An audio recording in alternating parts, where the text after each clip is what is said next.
here's Shirley, and let's talk about the topic. Imagine turning your phone down for a day. For that matter, let's shut off your laptop, PC, or smartwatches. Try to imagine you have to stay in a room all day without any communication with the outside world. What would you do? Now, try to picture a room with the bare minimum features. Perhaps only a table, a bed frame, and a toilet, and then you have to stay in it for 14 days. That is solitary confinement, Americans' most cruel punishment. According to the Clinical Social Work Journal, it is estimated that the number of prisoners held in solitary confinement at any given moment ranges from 80,000 to 100,000. Such a large number is alarming enough for us to discuss this topic. In short, solitary confinement is so damaging to a person's both physical and mental health that it has the potential to cripple a person completely by blocking all communication and interaction with the outside. That this should be removed as a form of punishment within the American justice systems. Today, I will share with you the problems, causes, and the solutions associated with not banning the solitary confinement as a punishment thing. First, let's talk about the problems. Basically, the problem with solitary confinement is that it exerts extreme damage to both inmates' physical and mental health. Let's dive in. In terms of damaging personal health, solitary confinement poses extreme threats to both inmates' mental and physical state. In particular, solitary confinement causes inmates to experience significant psychological symptoms such as depression, guilt, social isolation, and in extreme cases, even a loss of identity. According to the AJPH research team, a clinical study between 2017 and 2018 observed that over 1,500% of prison inmates who have subjected to solitary confinement experienced at least one of the above psychological traumas. Comparing their results with the data released by the Washington State Department of Correction in 2017, inmates who were subject to solitary confinement observed a 1,900% chance of contracting serious mental illness, which is 100% higher than the general prison population. In a different observed that the influence of the COVID pandemic further adds on to this problem by prompts the prisons to increase the rate of administering solitary confinement and reducing the prisoner's opportunity to receive visitors. And the result on their psychological state turns out to be overwhelmingly negatively. What's worse, psychological trauma is not only health threat induced by the solitary confinement. Being put in an isolated unit is more likely to exacerbate the existing physical conditions of inmates, such as skin irritations, weight fluctuations, as well as untreated and mistreated chronic conditions. According to a study conducted by UCI in collaboration with many other major universities, psychological trauma experienced by inmates who are subject to solitary confinement is statistically significant and well documented by multiple sources. Particularly, the largest concern is the fact that inmates in solitary confinement cannot get prompt and efficient treatment by the prison medical staff due to the nature of the punishment, which causes their existing conditions to worsen during confinement.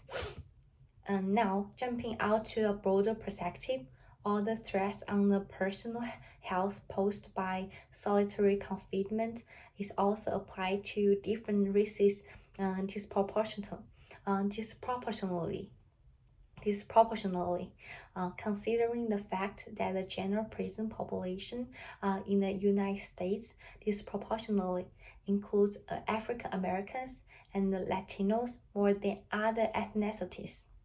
The harm of solitary confinement also distributes unevenly favoring this group as well.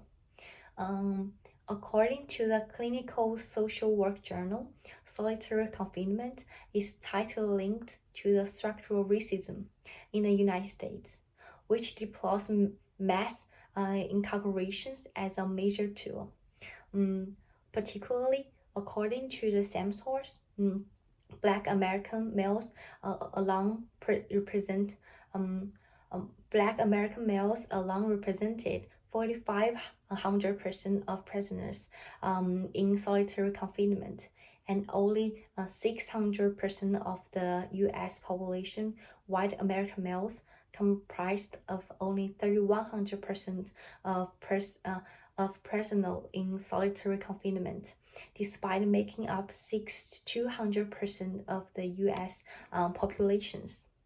Now that I have to talk about the problems, let's move on to the causes. One major cause of the prevalence of solitary confinement is that it is cost-effective in terms of dealing with unruly prisoners. Solitary confinement is, in a sense, very effective at what it aims to do: to reduce violence among general prison population by singling out troublemakers. However, some previous attempts of removing the solitary confinement altogether failed because there are no cheap alternatives within the current prison environment in America. According to the Health and Justice Journal, similar attempts at removing solitary confinement as a punishment had been implemented in various prisons.